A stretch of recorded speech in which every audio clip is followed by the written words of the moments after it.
نحمده ونصلي ونسلم على رسوله الكريم أما بعد فأعوذ بالله من الشيطان الرجيم بسم الله الرحمن الرحيم رب هب لي من الصالحين فبشرناه بغلام حليم صدق الله العلي العظيم مولاي صل وسلم دائما أبدا على حبيبك خير الخلق كلهم محمد سيد الكونين والثقلين والفريقين من عرب ومن عجم یا ربی صلی وسلم دائما سرمدا علی حبیبک خیر الخلق کلہم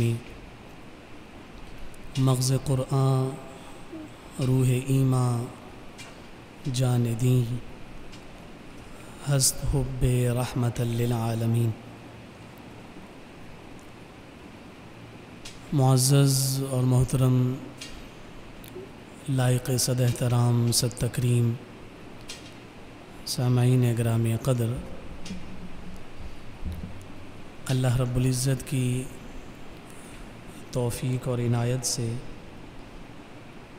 نبی رحمت صلی اللہ علیہ وآلہ وسلم کے نالین پاک کے تصدق میں جمعۃ المبارک کا یہ بابرکت اور عظیم دن ہمیں نصیب ہو رہا ہے۔ خالق کائنات ہم سب کی اس حاضری کو اپنی بارگاہ میں منظور اور مقبول فرمائے۔ عید الاضحیٰ کے مبارک ایام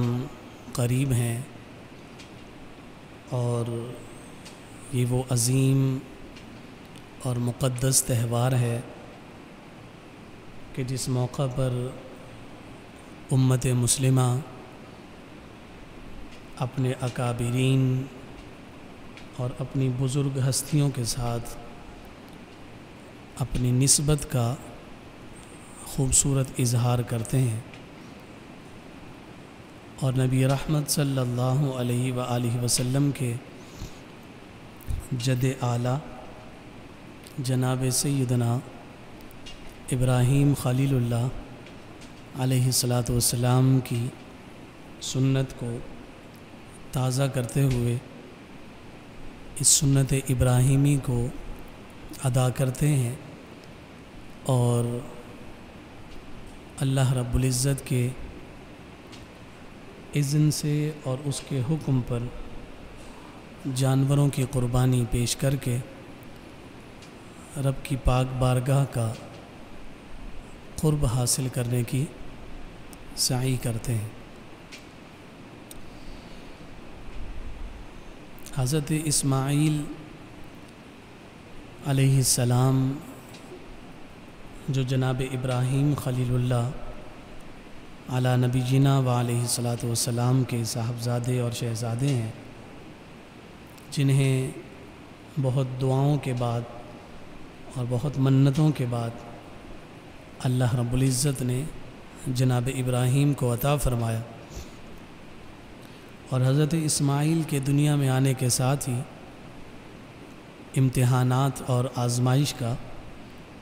ایک ایسا سلسلہ شروع ہوا، اور پھر اس سلسلے کے ساتھ والد و فرزند کی اطاعت اور فرما برداری کا بھی ایک ایسا خوبصورت مظاہرہ جاری ہوا کہ آج بھی انسانیت اس کی مثال دینے سے قاصر ہے۔ ہم سب جانتے ہیں کہ حضرت اسماعیل علیہ السلام کو ذبیح اللہ کا لقب دیا گیا۔ حضرت اسماعیل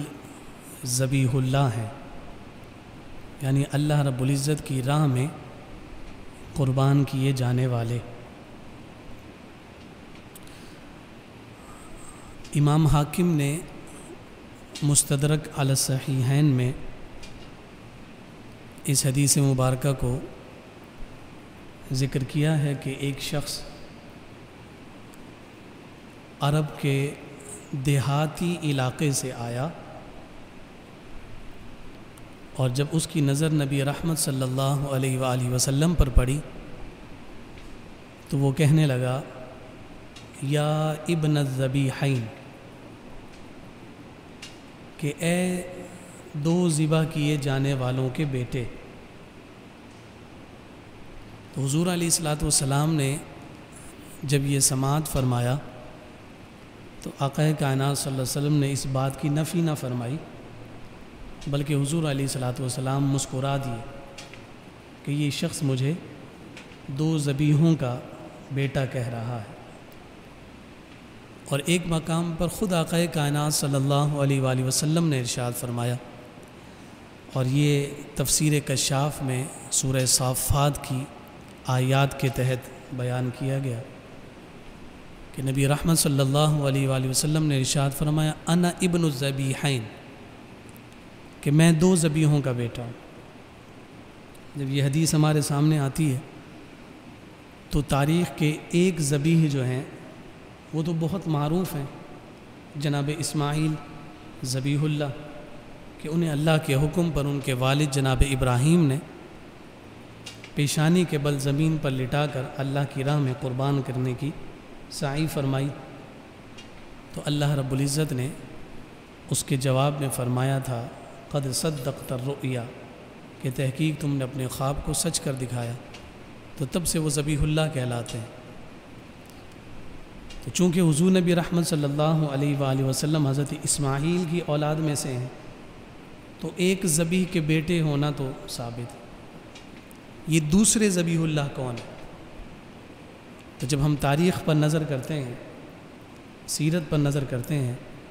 اور حضور علیہ الصلوۃ والسلام کے اس فرمان کو مد نظر رکھتے ہیں کہ میں دو ذبیحوں کا بیٹا ہوں، تو پہلے تو جناب اسماعیل ذبیح اللہ ہیں اور دوسرے آپ کے والد بزرگوار جناب عبداللہ ذبیح اللہ۔ اس واقعے پر میں تھوڑی سی نظر کرنا چاہتا ہوں تاکہ ہمیں اندازہ ہو کہ آقا کائنات صلی اللہ علیہ وسلم کی نسب میں اور حضور علیہ الصلوۃ والسلام کے اجداد میں اللہ رب العزت کی بارگاہ میں سر تسلیم خم کرنے کا جو جذبہ ہے کس قدر عظمت اور شان کے مرتبے پر تھا۔ مکۃ المکرمہ میں حضرت اسماعیل ذبیح اللہ علی نبی جینا و علیہ الصلوۃ والسلام ہی کے دور سے ایک قبیلہ آباد تھا جس کو قبیلہ جرہم کہا جاتا ہے، اور اس قبیلے کا سردار عمر بن حارث جرہمی تھا۔ ابتدا میں قبیلہ جرہم کے افراد متقی پرہیزگار تھے، خشیت الہی رکھنے والے لوگ تھے، لیکن جیسے جیسے وقت گزرتا رہا ویسے ویسے ان میں بہت ساری خرابیاں اور بہت سارے گناہ اور خرافات جنم لینے لگے، یہاں تک کہ ان کی برائیاں اور ان کی جانب سے اللہ رب العزت کی نافرمانیاں حد سے بڑھنے لگیں۔ تو اس قبیلے کے سردار عمر بن حارث جرہم نے یہ ارادہ کیا کہ کہیں ایسا نہ ہو کہ ان لوگوں کی ان بدعمالیوں کے نتیجہ میں اللہ رب العزت کا ہم پر عذاب آ جائے، اور اس عذاب کے نتیجہ میں جو مال ڈونیشن کے اعتبار سے، عطیہ کے اعتبار سے کعبۃ اللہ کا مال اس کے پاس موجود تھا، کہیں یہ بھی ضائع نہ ہو جائے۔ تو اس نے اس وقت اس فنڈ میں موجود جو سونا زیورات تھے وہ سارے کے سارے آب زمزم کے اس کنویں میں ڈال دیے، اور اس وقت ان کی ان بدعمالیوں کی وجہ سے یہ جو چاہے زمزم تھا، یہ جو کنواں تھا، یہ سوکھ چکا تھا۔ تو اس وجہ سے عمر بن حارث نے وہ سارے زیورات اور وہ سارا کا سارا سونا اس کنویں میں ڈال کر اسے بند کر دیا، مٹی ڈال دی، بند ہو گئی، چونکہ پانی ختم ہو چکا تھا، بند ہو چکا تھا۔ اور وقت کے گزرنے کے ساتھ ساتھ آب زمزم کے آثار بھی روئے زمین سے مٹ گئے، اور اس کے بعد تقریباً 500 سال کا عرصہ اسی انداز میں گزر گیا، اور ان 500 سالوں میں آب زمزم کے اس کنویں یعنی چاہ زمزم کے اثرات بھی زمین سے مٹ چکے تھے اور لوگوں کے ذہنوں سے بھی یہ محو ہو چکا تھا کہ یہاں کبھی کوئی کنواں ہوتا تھا۔ لیکن جیسے ہی آقا کائنات صلی اللہ علیہ وآلہ وسلم کی اس دنیا میں تشریف آوری کا دور قریب آیا تو اللہ رب العزت نے یہ دوبارہ اس کی اپنی منشا کے مطابق چاہا کہ اس آب زمزم کو دوبارہ جاری کیا جائے۔ اس کے جاری کرنے کے لیے رب ذوالجلال نے جس ذات کا انتخاب کیا وہ نبی رحمت صلی اللہ علیہ وآلہ وسلم کے دادا جان جناب عبد المطلب تھے۔ قریش میں سرداری کے مرتبے پر فائز تھے اور بنی ہاشم میں ہونے کے اعتبار سے اعزاز اور اکرام میں بھی انتہائی بلند درجہ رکھتے تھے اور اپنے کردار کے حوالے سے بھی معروف اور مشہور تھے۔ آپ نے خواب دیکھا کہ کہنے والا شخص کہہ رہا ہے طیبہ کھودو، آپ کو بات سمجھ نہ آئی۔ دوسرے دن پھر خواب دیکھا تو کہنے والے نے کہا کہ برہ کھودو، پھر بھی بات سمجھ نہ آئی۔ تیسری رات پھر خواب دیکھا تو کہنے والے نے کہا کہ مدنونہ کھودو۔ تو جناب عبد المطلب نے دریافت کیا کہ یہ طیبہ کیا ہے، برہ کیا ہے، مدنونہ کیا ہے کہ جنہیں کھودنے کا حکم دیا جا رہا ہے۔ تو پھر صراحت کے ساتھ کہا گیا کہ یہ سارے چاہے زمزم کے صفاتی نام ہیں، تم اس کنویں کو کھودو۔ جب صبح ہوئی تو آپ نے یہ تذکرہ اپنے لوگوں کے درمیان کیا کہ میں نے یہ خواب دیکھا، تو اس کے جواب میں انہوں نے کہا کہ چلو اس خواب کو سچا تو کریں، لیکن یہ چاہے زمزم ہے کہاں، اس کی بھی کوئی نشاندہی ہونی چاہیے۔ پھر اگلی رات پھر جب خواب دیکھا اور پھر جب کہنے والے نے کہا کہ چاہے زمزم کو کھودو تو انہوں نے دریافت کیا کہ میں تو کھودنے کے لیے تیار ہوں لیکن وہ ہے کہاں۔ تو اس وقت پھر انہیں جواب ملا کہ بین الفرس والدم عند قریۃ النمل حیث ینقر الغراب الاعصم۔ کہنے والے نے کہا کہ یہ چاہے زمزم چیونٹیوں کے بل کے پاس ہے جہاں سفید سینے والا کوا خون اور گوبر میں چونچ مار رہا ہوگا۔ آپ جب دوسرے دن اٹھے تو آپ کعبۃ اللہ کے ارد گرد اس جگہ کو تلاش کرنے لگے کہ جہاں چونٹیوں کا گھر ہو، چونٹیوں کا بل ہو۔ بہرحال وہ مقام تو مل گیا کہ جہاں سے چونٹیاں کثرت کے ساتھ نکل رہی تھیں، لیکن وہاں نہ سفید سینے والا کوا تھا اور وہاں خون اور گوبر کا تو نام و نشان ہی نہ تھا۔ پھر اسی پس و پیش میں آپ وہاں موجود تھے کہ قریب ہی کچھ لوگ ایک گائے ذبح کر رہے تھے اور اس کی آدھی رگیں کٹ چکی تھیں، لیکن وہ نیم ذبح گائے ان سے چھوٹ کر بھاگ گئی۔ وہ لوگ اس کے پیچھے دوڑے، یہاں تک کہ خون بہنے کی وجہ سے وہ اسی مقام پر جہاں یہ چونٹیوں کا بل تھا وہاں آ کر وہ گائے گر گئی۔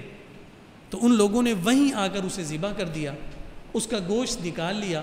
اور گوبر اس کا وہیں چھوڑ دیا۔ تھوڑی ہی دیر کے بعد وہ سفید سینے والا کوا آیا اور اس خون میں اور اس گوبر میں چونچ مارنے لگا۔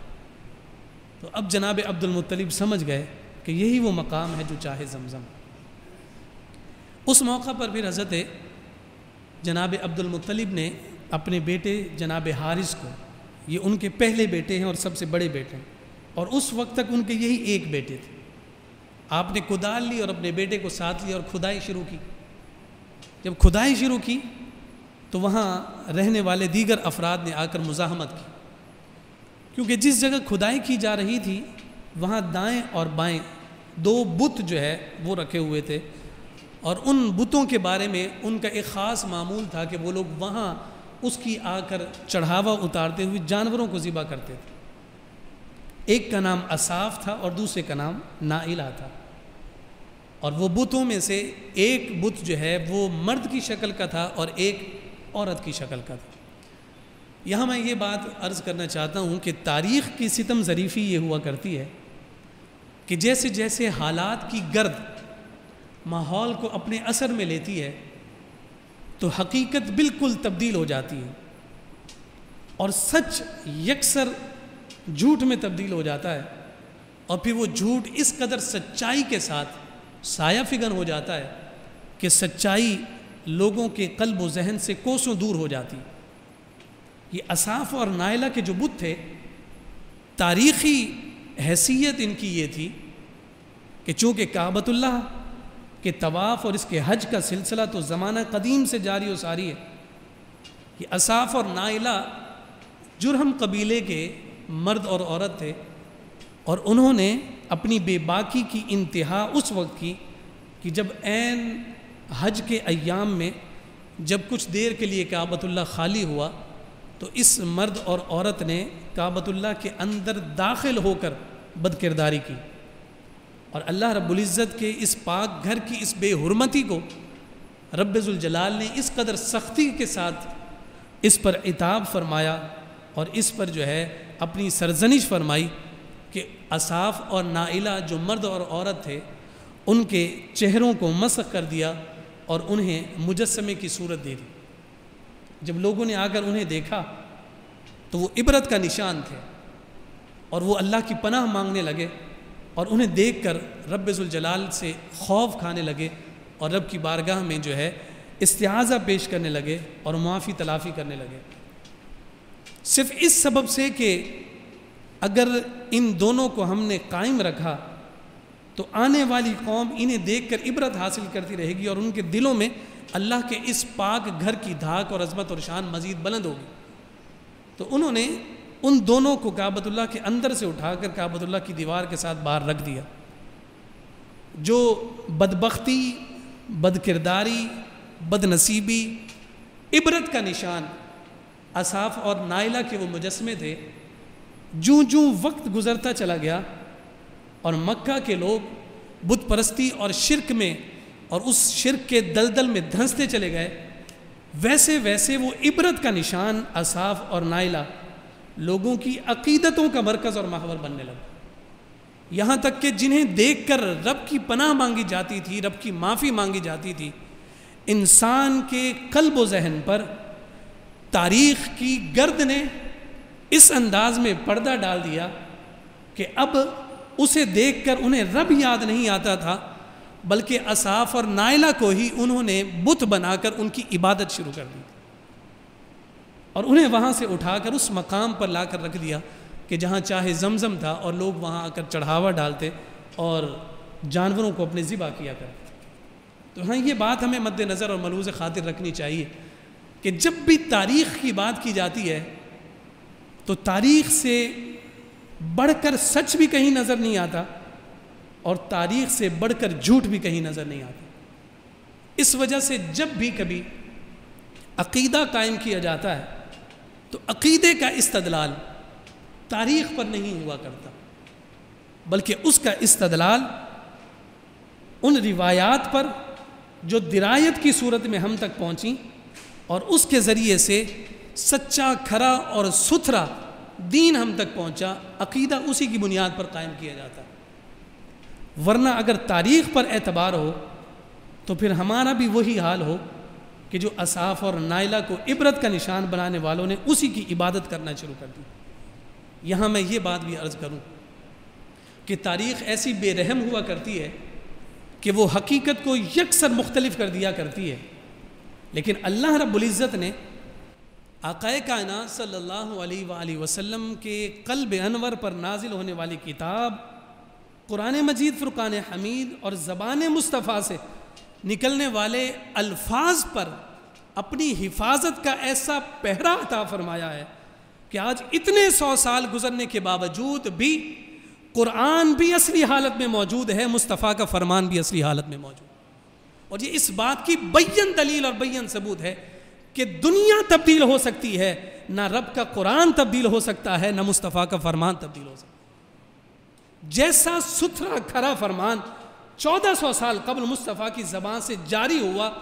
اسی طرح شفافیت کے ساتھ، اسی طرح صاف اور شفاف زبانوں کے ذریعے سے اور پاکیزہ قلموں کے ذریعے سے رب ذوالجلال نے اس کی محافظت کا انتظام فرمایا.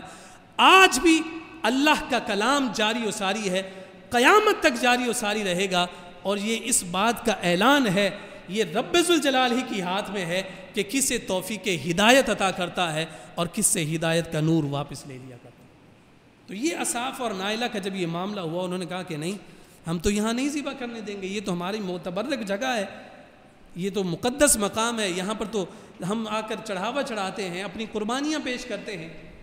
تو اس وقت حضرت جناب عبد المطلب نے یہ بات کہی کہ چونکہ مجھے اللہ رب العزت کی جانب سے حکم ہو گیا ہے، تم کچھ بھی کر لو، یہ کام تو میں نے سر انجام دینا ہے۔ اور آپ کے اس وقت یہی ایک بیٹے تھے جناب حارث، تو آپ نے کہا کہ تم ان لوگوں کو روکو اور میں کھدائی شروع کرتا۔ آپ کے عزم اور آپ کے استقلال کو دیکھ کر وہ لوگ پیچھے ہٹ گئے کہ یہ تو رکنے والے نہیں ہیں۔ تو اس وقت آپ کو ایک کمی تو محسوس ہوئی تھی کہ جس وقت عدی بن نوفل نے جناب عبد المطلب کو یہ بات کہی تھی کہ تم کس بات پر گھمنڈ کر رہے ہو، تم تو لا ولد ہو۔ یعنی اس دور میں ایک اولاد کا ہونا ایک طرح سے ایسے ہی ہوا کرتا تھا کہ یہ شخص بے اولاد ہے۔ زیادہ ازواج پر اور زیادہ اولاد پر لوگوں کو فخر ہوا کرتا تھا، تو آپ کی تو ایک ہی اولاد تھی، تو آپ کو یہ طعنہ بھی دیا گیا کہ تم تو ابتر ہو، تم تو لا ولد ہو، تمہاری تو اولاد نہیں ہو، تم کس بات پر گھمنڈ کرتے ہو اور ہم سے ٹکرانے کے لیے چلے ہو۔ تو یہ بات آپ کے دل پر جا کر لگی اور آپ نے اس وقت اللہ رب العزت کی بارگاہ میں یہ نظر مانی تھی کہ باری تعالیٰ تو اگر مجھے 10 بیٹے عطا کرے گا تو ان 10 بیٹوں میں سے ایک میں تیری راہ میں قربان کروں گا۔ اب جب بالکل چاہے زمزم کے آپ قریب پہنچ گئے تو دیگر جو رئیس تھے، دیگر جو مشرکین مکہ کے وہ سردار تھے، انہیں یہ بات پھر ابھری کہ اگر یہ اس میں کامیاب ہو گئے تو پھر اس میں جو چھپا ہوا یہ جو خزانہ نکل رہا ہے اس سب کے تو یہ مالک بن جائیں گے، اس لیے دوبارہ ان کے ساتھ افہام و تفہیم کرتے ہیں تاکہ ہمیں بھی کچھ حصہ مل جائے۔ تو جب اس پر بات کی گئی تو آپ نے کہا کہ ایسا تو نہیں ہو سکتا کہ میں تمہاری امین و بات کو تسلیم کر لوں۔ ایسا کرتے ہیں کہ کسی کو حکم بنا لیتے ہیں، کسی کو منصف بنا لیتے ہیں، جج بنا لیتے ہیں، جو وہ فیصلہ کرے گا ہم اس پر عمل کر لیتے ہیں۔ ایک کاہنہ تھی کہ جو کاہنہ شام کی رہنے والی تھی، سب کا اتفاق ہوا کہ ہم اس کے پاس چلتے ہیں اور اس سے جا کر فیصلہ کرواتے ہیں۔ جناب عبد المطلب بھی اور آپ کے ساتھ دیگر افراد بھی شام کے سفر پر روانہ ہوئے۔ جب سفر پر روانہ ہوئے تھے تو لق و دق صحرا میں ساز و سامان ختم ہو گیا، جو بھی زاد سفر تھا مکمل طور پر ختم ہو گیا، یہاں تک کہ پانی بھی ختم ہو گیا۔ دور دور تک کوئی آبادی کے اثرات نظر نہیں آتے تھے اور گویا کہ ایسے لگتا تھا کہ بس اسی صحرا میں چلتے چلتے ہماری جان نکل جائے گی، چونکہ اب بھوک اور افلاس اور پیاس نے آ گھیرا ہے اور موت کے سائے منڈلانے لگے۔ تو سب نے یہ فیصلہ کیا کہ ایسا کرتے ہیں کہ ہم سب جو ہے قبریں کھود کر ان کے اندر بیٹھ جاتے ہیں، چونکہ مرنا تو ہے، مرنا تو یقینی ہو چکا ہے، اور قبریں کھود کر اس میں بیٹھ جاتے ہیں۔ جو مرے دوسرا آ کر اس پر مٹی ڈال دے، پھر جو مرے پھر باقی آ کر اس پر مٹی ڈال دیں۔ کم از کم ایسا ہوگا کہ ایک ہی شخص کی لاش باہر رہے گی، باقی تو سارے دفنائے جائیں گے۔ اس پر فیصلہ کر کے سارے قبریں بنا کر بیٹھ گئے۔ کچھ وقت گزرا کہ جناب عبد المطلب کھڑے ہوئے اور کہا یہ تو مایوسی ہے، تم جیسے سرداروں کو اور تم جیسے بہادروں کو یہ زیب نہیں دیتا، اگر مرنا ہی ہے تو تھوڑی سی مزید ہمت کرو، چلتے چلتے ہیں شاید کوئی انتظام اور اہتمام ہو جائے۔ اور ایسا تو نہیں ہے کہ تاریخ ہمیں کہے کہ جناب یہ تو موت سے ڈر کر ایک جگہ جا کر بیٹھ گئے تھے، اگر اس طعنے سے بچنا ہے تو اس سفر کو جاری رکھنا ہوگا۔ آپ کی اس بات کو سب نے قبول کیا، اور جب وہاں سے اٹھ کر سفر آگے بڑھانے لگے تو اللہ رب العزت نے جناب عبد المطلب کے اونٹ کے بیٹھنے کی جگہ سے جب وہ اونٹ کھڑا ہوا تو اس اونٹ کے نیچے سے پانی کا ٹھنڈا چشمہ جاری فرمایا۔ تو اس پانی سے پورے قافلے کے افراد متمتع ہوئے، سب کو فیض ملا، اور پھر اس کے بعد یہ سفر آگے کی جانب روانہ ہوا۔ اور پھر اس کے بعد جو فیصلہ ہوا وہ فیصلہ لے کر واپس آئے، اور وہ فیصلہ یہ تھا کہ قرآن اندازی کر لی جائے، جو مال نکلا ہے اس مال کو اس انداز میں تقسیم کر دو۔ اسی فیصلے کے مطابق کیا کہ 2 ہرن سونے کے بنے ہوئے تھے اور کچھ مزید زیورات تھے۔ جب قرآن اندازی کی گئی تو وہ ہرن کعبۃ اللہ کے نام نکلے، تو حضرت جناب عبد المطلب نے اسے پگھلا کر اس سونے کو اس سے کعبۃ اللہ کا دروازہ بنوا دیا، اور باقی جو زیورات تھے وہ جناب عبد المطلب کے نام آئے۔ قریش کے ان سرداروں کے نام پھر بھی کچھ نہ نکلا۔ وقت گزرتا رہا، یہاں تک کہ 30 سال کا عرصہ گزر گیا۔ پھر جناب عبد المطلب نے خواب دیکھا کہ کہنے والا کہہ رہا ہے کہ اپنی نظر پوری کرو۔ 30 سال میں آپ اپنی وہ نظر بھول چکے تھے۔ آپ جب اٹھے تو آپ نے ایک دمبا ذبح کیا۔ دوسری رات پھر خواب دیکھا کہ اپنی نظر پوری کرو، اپنا وعدہ پورا کرو۔ آپ نے دوسرے دن ایک بیل کو ذبح کر دیا۔ تیسری رات پھر خواب دیکھا تو آپ نے اگلے دن اٹھ کر پھر اونٹ ذبح کر دیا۔ لیکن چوتھی رات پھر کہنے والے نے کہا کہ اپنی اس نظر کو، اپنے اس وعدے کو پورا کرو. تو آپ نے پوچھا کہ کون سا وعدہ؟ تو انہوں نے جواب میں کہا کہ وہی وعدہ جو تم نے 3 سال پہلے کیا تھا کہ 10 بیٹوں میں سے ایک بیٹا اللہ کی راہ میں ذبح کرو. آپ جب کھڑے ہوئے، آپ جب اٹھے، تو آپ نے اپنا یہ خواب اپنے جو 10 کے 10 بیٹے تھے ان سب کے سامنے لا کر رکھا اور انہیں یہ کہا کہ اس انداز میں میں نے خواب دیکھا ہے، اب بتاؤ کیا کہتے ہو؟ تو ان تمام نے یک زبان ہو کر یہ کلمات کہے، انا نطیعک فمن تذبح منا، ہم آپ کی مکمل اطاعت کریں گے، آپ جسے بھی ذبح کرنا چاہتے ہیں آپ ذبح کیجیے. جناب عبد المطلب نے کہا کہ سب ایک ایک پرچی پر اپنا اپنا نام لکھو یا تیر پر اپنا اپنا نام لکھو، اور سب نے اپنا اپنا نام لکھا. قرعہ نکالا تو آپ کے سب سے پیارے اور سب سے عظیم اور سب سے لاڈلے شہزادے جناب عبداللہ کا نام نکلا. آپ نے بغیر کسی پس و پیش کے بیٹے سے پوچھا آپ کا کیا ارادہ ہے؟ جناب عبداللہ نے کہا ابا جان ہم نے پہلے بھی وعدہ کیا ہے کہ ہم آپ کی اطاعت کریں گے، لہٰذا میں تیار ہوں، مجھے رب کی راہ میں قربان کیا جائے. آپ جب انہیں لے کر نکلے تو نہ صرف جناب عبداللہ اپنے والد اور اپنے والدہ کے لاڈلے اور چہیتے تھے، بلکہ اپنے حسن اور جمال کی وجہ سے مکۃ المکرمہ کے ہر فرد کے آنکھ کا تارا تھا. اور آخر آنکھ کا تارا کیوں نہ ہوتے کہ ان کی پیشانی میں نور مصطفیٰ چمک رہا. اس نور مصطفیٰ کی برکت تھی کہ ہر دل عزیز شخصیت ہے اور ہر ایک آپ سے پیار کرتا تھا، ہر ایک آپ سے محبت کرتا تھا، ہر ایک آپ سے الفت کا اظہار کرتا تھا. سارے سامنے کھڑے ہو گئے اور کہنے لگے عبد المطلب ہم تمہارے نظریات سے، ہم تمہارے عقائد سے، ہم تمہاری باتوں سے، ہم تمہارے جلال سے اختلاف ضرور کرتے ہیں، مگر اس موقع پر تمہارے سامنے ہاتھ باندھ کر کہتے ہیں ہم پر ایسا ظلم نہ کرو، عبداللہ کو قربان نہ کرو، کوئی درمیان کا رستہ نکالنے کی کوشش کرو. پھر یہ فیصلہ ہوا کہ چلو ایسا کرتے ہیں کہ خیبر میں رہنے والی اس کاہنہ سے چل کر فیصلہ کرواتے ہیں. وہاں گئے، اس سے یہ بات کی تو اس نے ایک درمیانی رستہ نکالا اور اس نے یہ کہا کہ ایسا کرو کہ ایک طرف جو ہے جناب عبداللہ کا نام لکھو اور دوسری طرف جو ہے 10 اونٹوں کا نام لکھو، اور پھر ان دونوں میں قرعہ نکالو، اور اگر قرعہ جناب عبداللہ کے نام نکلے تو 10 اونٹ کی تعداد بڑھا کر 20 کر دینا، پھر قرعہ اندازی کرنا. پھر بھی جناب عبداللہ کا نام نکلے تو اونٹوں کی تعداد 30 بڑھا دینا، پھر 40 کر دینا، پھر 50 کر دینا. کہا جب تک اونٹوں کا قرعہ نہ نکلے تب تک جانوروں کی تعداد بڑھاتے رہنا، اور جب جانور یعنی اونٹوں کا قرعہ نکل آئے تو اتنے نظر کے طور پر ان کے آلٹرنیٹ اور متبادل کے طور پر صدقے کے لیے اللہ کی راہ میں قربان کر دیں. یہ رائے پسند آ گئی، قرعہ نکالنا شروع کیا گیا. 10 اونٹ جناب عبداللہ، نام جناب عبداللہ کا، 20 اونٹ پھر نام جناب عبداللہ کا، 30 اونٹ پھر نام جناب عبداللہ کا، 40 50 60 70 80 90 100 تک ان سرخ اونٹوں کے نام جب ڈالے گئے تو اب قرعہ جناب عبداللہ کے نام نہیں بلکہ وہ قرعہ اونٹوں کے نام نکلا. تو اب یہ فیصلہ ہوا کہ ہم 100 اونٹ حضرت عبداللہ کے بدلے میں اللہ کی راہ میں قربان کریں گے.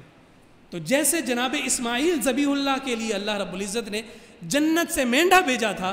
اسی طرح سے جناب عبداللہ ذبیح اللہ کے لیے اللہ رب العزت نے ان 100 سرخ اونٹوں کی قربانی کو قبول فرمایا. اس وجہ سے آقا کائنات صلی اللہ علیہ وسلم نے ارشاد فرمایا انا ابن الذبیحین، میں 2 ذبیحوں کا بیٹا ہوں، ایک ذبیح اللہ جناب اسماعیل ہیں اور ایک ذبیح اللہ میرے والد جناب عبداللہ رضی اللہ تعالی عنہ. تو یہ حضور نبی رحمت صلی اللہ علیہ وسلم کے اس فرمان کی وہ تاریخی حیثیت اور کیفیت جو میں نے آپ کے سامنے ذکر کی ہے. آقا کائنات صلی اللہ علیہ وآلہ وسلم اس بات پر فخر فرمایا کرتے تھے، بڑی شان کے ساتھ ذکر کیا کرتے تھے، اور کوئی اگر آ کر یہ بات کہتا تھا تو حضور تبسم فرما کر اس بات کا اظہار کرتے کہ ہاں واقعی میں 2 ذبیحوں کا بیٹا ہوں. جب ہم جناب اسماعیل ذبیح اللہ اور آپ کے والد بزرگوار کے تذکرے پڑھتے ہیں تو ہمیں یہ بات روز روشن کی طرح واضح اور نمایاں نظر آتی ہے کہ اللہ رب العزت نے اپنے مقرب اور برگزیدہ نبیوں اور رسولوں میں جس قدر اہتمام کے ساتھ جناب ابراہیم اور ان کے صاحبزادے کے امتحانات لیے ہیں، وہ بھی ایک تاریخی حیثیت رکھتی ہے. اور قرآن خود کہتا ہے وَإِذِ ابْتَلَىٰ إِبْرَاهِيمَ رَبُّهُ بِكَلِمَاتٍ فَأَتَمَّهُنَّ، کہ یاد کرو اس وقت کو کہ جب ہم نے مبتلا کیا بہت ساری آزمائشوں میں اپنے بندے ابراہیم کو فَأَتَمَّهُنْ قَالَ إِنِّي جَاعِلُكَ لِلنَّاسِ إِمَامًا، اور پھر وہ ہر امتحان میں کامیاب ہوتے رہے، ہر آزمائش میں وہ کامیابی کے ساتھ آگے بڑھتے رہے، اور پھر ہم نے اس بات کا اعلان کیا کہ ہم پھر دنیا میں امامت کا درجہ عطا کر رہے ہیں۔ پھر آپ نے دیکھا کہ ابراہیم خلیل اللہ کہلائے اور جناب اسماعیل ذبیح اللہ کہلائے۔ کبھی آپ کو آگ میں ڈالا جا رہا ہے اور آپ آگ سے جو ہے کامیاب اور کامران بغیر کسی ضرر اور بغیر کسی تکلیف کے واپس آ رہے ہیں، جہاں قرآن کہہ رہا ہے یا نار کونی بردًا وسلاما علی ابراہیم، جہاں یہ رب ذوالجلال کا حکم تھا کہ اے آگ میرے ابراہیم پر ٹھنڈی ہو جا، سلامتی والی بن جا، وہیں ساتھ ساتھ مفسرین نے کہا کہ آخر ابراہیم کو اللہ رب العزت کیسے نہ محفوظ فرماتا اور دنیا کی آگ کیوں کر جناب ابراہیم کو نقصان پہنچا سکتی تھی کہ جناب ابراہیم تو وہ تھے کہ جن کی پیشانی میں نور مصطفیٰ چمک رہا تھا، اور اس نور مصطفیٰ کی برکت یہ تھی کہ اللہ رب العزت نے اس آگ کو جناب ابراہیم پر گلزار بنا دیا تھا، اور وہ آگ نہ صرف ان کے لیے ٹھنڈی ہو گئی بلکہ سلامتی والی بن گئی۔ آخر کیوں نہ ہوتا کہ جس میں پورا کا پورا نور مصطفیٰ چمک رہا ہو اور اس پیشانی سے نکلنے والا نور ہر طرف اپنی نورانیت بکھیر رہا ہو، اسے تو آگ چھو بھی نہیں سکتی۔ یہ تو بہت آگے کی بات ہے، وہ تو مصطفیٰ کے اجداد ہیں۔ آقائے کائنات صلی اللہ علیہ وآلہ وسلم جس رومال سے اپنے مبارک ہاتھ صاف کر لیتے ہیں، جناب انس بن مالک کہتے ہیں میرے مصطفیٰ میرے گھر مہمان بن کر آئے تھے، ہم نے دسترخوان لگایا تھا، اور دسترخوان سے اٹھنے کے بعد حضور علیہ الصلوۃ والسلام نے اسی رومال کے ذریعے سے اپنے ہاتھ دھو دیے تھے، یعنی صاف کر لیے تھے۔ وہ دن ہے اور آج کا دن ہم نے کبھی اس رومال کو پانی سے نہیں دھویا ہے، جب بھی اسے دھونے کی حاجت پیش آتی ہے ہم اسے تندور میں ڈال دیتے ہیں، یہ صاف اور شفاف ہو کر باہر آ جاتا ہے۔ ارے جس پیشانی میں مصطفیٰ کا نور چمکے، جناب ابراہیم خلیل اللہ بھی آگ سے محفوظ رہتے ہیں، اور جس ہاتھ کو کوئی دنیا کی شے مس ہو جائے اللہ رب العزت اس پر بھی آگ کو ہمیشہ کے لیے حرام کر دیتا ہے۔ تو پھر یہ عقیدہ بھی لازم رکھنا چاہیے، جس کے دل میں مصطفیٰ کی محبت ہوگی اللہ رب العزت اسے دنیا کی آگ سے بھی حفاظت عطا فرمائے گا، اسے جہنم کی آگ سے بھی حفاظت عطا فرمائے گا۔ یہ صرف سوچنے اور سمجھنے کی بات ہے۔ اگر اسے کوئی حقیقت میں جان لے کہ یہ مقام مصطفیٰ کی عظمت اور شان ہے، یہ شان مصطفیٰ کی قدر و منزلت ہے، اللہ رب العزت ذات مصطفیٰ کی برکتیں تو عطا کرتا ہی ہے، مگر اس ذات سے جو شے منسوب ہو جائے اللہ رب العزت اس منسوب شے کو بھی دنیا جہاں کی تمام اشیاء سے زیادہ بابرکت فرما دیتا۔ اس لیے یہ تو نسبتوں کی بات ہے، اگر ان نسبتوں کو کوئی صحیح معنوں میں اپنے ساتھ جوڑ لے اور یہ جان لے کہ یہی نسبتیں ہی ہیں جو دنیا میں بھی ہمارے کام آنی ہے اور آخرت میں بھی ہمارے کام آنی ہے، یہی نسبتوں کا تو فیضان ہے۔ اتنا عرصہ گزرنے کے باوجود مختلف افکار، مختلف تصورات، مختلف نظریات اور مختلف سوچوں کے ساتھ نظریاتی طور پر عالم انسانیت میں ایسے ایسے فلسفی بھی آئے کہ جنہوں نے مسلمانوں کے ان عظیم تہواروں پر گرد ڈالنے کی کوشش کی۔ کبھی کہا کہ یہ قربانی تمہارے وقت کا ضیاع ہے، کبھی کہا کہ یہ تمہارے مال کا ضیاع ہے، کبھی کہنے لگے یہ تو سراسر ظلم ہے کہ اتنی کثرت میں تم جانوروں کو ذبح کرتے ہو، یہ تو تم جو ہے ایک طرح سے بے باکی اور درندگی کا مظاہرہ کرتے ہو۔ نہ جانے کون کون سے فلسفے ان مسلمانوں کے سامنے رکھے گئے، لیکن وہ مسلمان جو اللہ اور اس کے رسول کا کلمہ پڑھنے والا ہے، مصطفیٰ کی اداؤں کو اپنے لیے لازم اور ضروری تصور کرنے والا ہے، وہ ان تمام فلسفوں کو دیوار پر مارتے ہوئے نظر آتا ہے اور بات ایک ہی کرتا ہے، تم ہمیں لاکھ تانے دو، ہم نے کرنا وہی ہے جو میرے مصطفیٰ نے ہمیں حکم جاری کیا ہے۔ ہم تو اسی رستے پر چلیں گے جس رستے پر چل کر جناب ابو بکر صدیق اکبر بنتے ہیں، جس رستے پر چل کر عمر فاروق اعظم بنتے ہیں، جس رستے پر چل کر عثمان ذو النورین بنتے ہیں، اور جس رستے پر چل کر علی جناب شیر خدا بنتے ہیں۔ ہم نے تو اسی راستے کو تھامنا ہے۔ کیوں؟ اس لیے راستہ وہی ہے جس راستے پر مصطفیٰ چلے ہیں، مصطفیٰ کے اصحاب چلے ہیں، ہمارے بزرگ اکابرین چلے ہیں، اور ہماری فلاح، ہماری نجات صرف اور صرف اسی راہ میں ہے کہ جو راہ طریق مسلسل کی طرح اس عظیم تاریخ کے ساتھ ہمیں جوڑتی ہے، اور وہ تاریخ مصطفیٰ کی ذات سے چلتی ہوئی جناب ابراہیم خلیل اللہ تک پہنچتی ہے۔ پھر حج کا تہوار ہو، عبادتوں کے عظیم اور خوبصورت مظاہر ہو، تمام میں ہمیں یہی نسبتیں ہی نظر آتی ہیں، نسبتوں کا فیضان نظر آتا ہے۔ اللہ رب العزت ہم سب کو اس کا حقیقی نور عطا فرمائے، اور ہمارے افکار کو، ہمارے تصورات کو، ہمارے نظریات کو ایسا راسخ فرما دے کہ ہم دین اسلام کی ان اتباعات سے اور دین اسلام کے ان خوبصورت اطوار سے اپنے آپ کو کبھی بھی جدا نہ کر سکیں۔ ہمارا مرنا بھی اسی پر ہو، ہمارا جینا بھی اسی پر ہو، تاکہ کل قیامت کے دن اللہ رب العزت اور اللہ کے حبیب صلی اللہ علیہ وآلہ وسلم کی پاک بارگاہ میں اپنی اس غلامی کا اظہار کر سکیں۔ باری تعالیٰ کہ تیری پاک بارگاہ کے فیضان کا نتیجہ تھا دنیا ہمیں بہکاتی رہی، مگر مصطفیٰ کے چشم کرم کے سائے میں تھے، سرکار کی نظر عنایت سے ہم صراط مستقیم پر چلتے رہے ہیں۔ اللہ رب العزت ہم سب پر اپنا لطف و کرم فرمائے۔ وما علینا الا البلاغ المبین۔